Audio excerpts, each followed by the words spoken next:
Hi, today I'm gonna talk about my video. My video is talking about Lost in the Desert. Meet the characters. Hello, my name's Rosie. This is my brother. Hi, I'm Ben. This is Grandpa. And here's Grandpa's fantastic van. It can go anywhere. Ben, Rosie's brother. Rosie, Ben's sister. Grandpa, Ben and Rosie's grandfather. Clunk, Grandpa's robot. Max, Ben's friend. Sammer, a man who works in the desert. Now let's read the story Lost in the Desert. Chapter 1. It was raining hard outside, but Ben, Rosie, and Max were happy. Grandpa was taking them away to the weekend. Please, can we go to some place warm, dry and sunny? Asked Max. Yes, agreed Rosie. Somewhere with sand, please. Dry and sunny?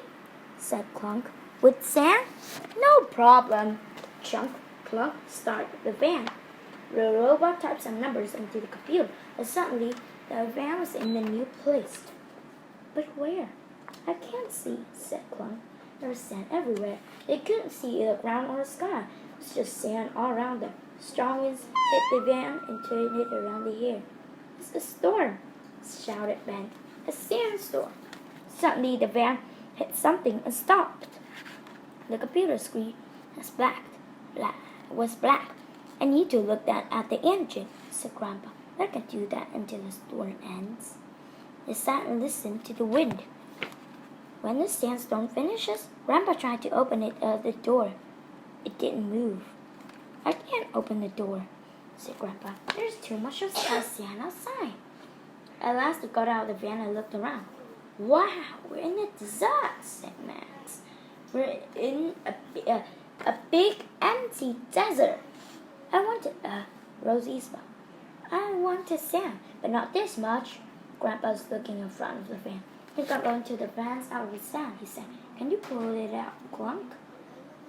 He asked. What? Said the robot. His eyes moved around and around. Who's Clunk? Chapter 2. Clunk did not get better. As the sun moved slowly across the blue sky, the day got hotter and hotter, but the little robot was going around and around in circles. What's wrong with him? Asked Ben. Perhaps he's too hot, said Grandpa. Or there might be sand in his computer. I need my tools to find out, but they're at home. We must drink enough water, said Ben. That's very important for the desert. After they found the water bottle, they all sat in the shade of the sun. What now? Asked Rosie. How can we go home? Grandpa was thinking. The van's radio's broken. We can't use our cell phones here. He said, we need a different way to find help. When the evening came at last, the air wasn't hot as before. Suddenly Ben stood up. He pointed something that was far away, said Max. Maybe somebody's cooking dinner and on a fire. We can walk there and ask for help. It's too late to leave now, said Grandpa. It's going to be dark soon, and that smoke is far away. Grandpa smiled. That gives me an idea. We have fireworks last week for the New Year. There's still a rocket in the van. He went to the van to look. I have it, shouted happily. Now, where are the matches? Grandpa began to look in another box, but suddenly he spotted his hand. Ouch! Ouch! That hurts! A little animal jumped to the sand. A scorpion. Chapter 3. Are you going to be okay? Asked Grandpa. Asked Rosie. Scorpion stings are dangerous. I'll be fine, Grandpa said. Rosie wasn't sure. Grandpa's face was red. He looked sick. Try to sleep, Rosie says. Ben and Max were still trying to find the matches. They aren't here, Ben said at last. The desert quickly became cold at night. They tried to sleep, but it was a long way for the morning. Grandpa was still sleeping when the sun came up again. Ben stood up. He must find the people who made the fire, he said. What else can we do?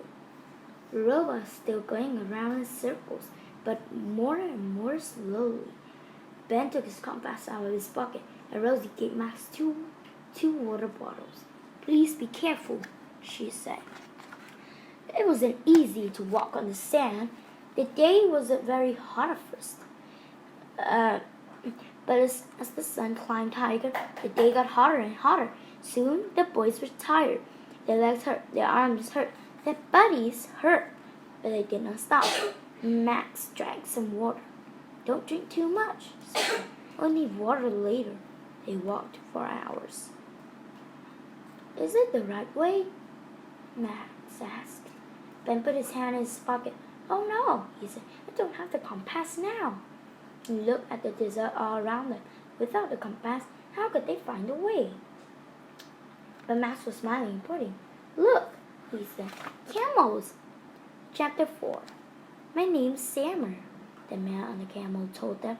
"Do you live here in the desert?" Max asked. Sammer smiled. "No, I take people here on vacation. But tell me, where do you lost in the desert?" Ben quickly explained about Grandpa, the van, and the scorpion. "So where's your van?" asked Sammer. Ben looked around at the desert.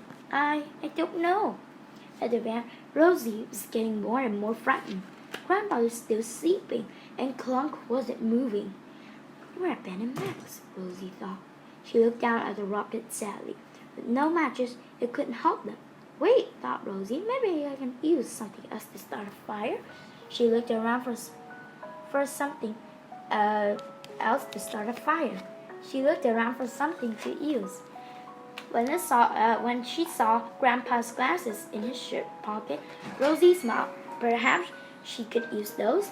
Minutes later, Rosie was holding the glasses over the paper at the bottom of the rocket. The light of the sun went through one lens of the glasses and hit the paper. "Come on," Rosie said quietly.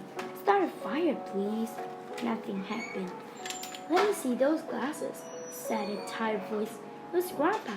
His eyes were open and he looked a little better.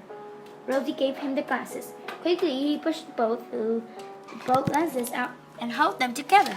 Then he and Rosie held the lenses over the rocket. There was a little smoke, then a small fire. The rocket flew into the sky. "We did it!" shouted Rosie. Chapter 5. "Look there!" shouted Sammer. "I can see fireworks in the sky." Max looked at the yellow and red lights and laughed. "That's Grandpa and Rosie's rocket." Max looked at the yellow and red lights and laughed.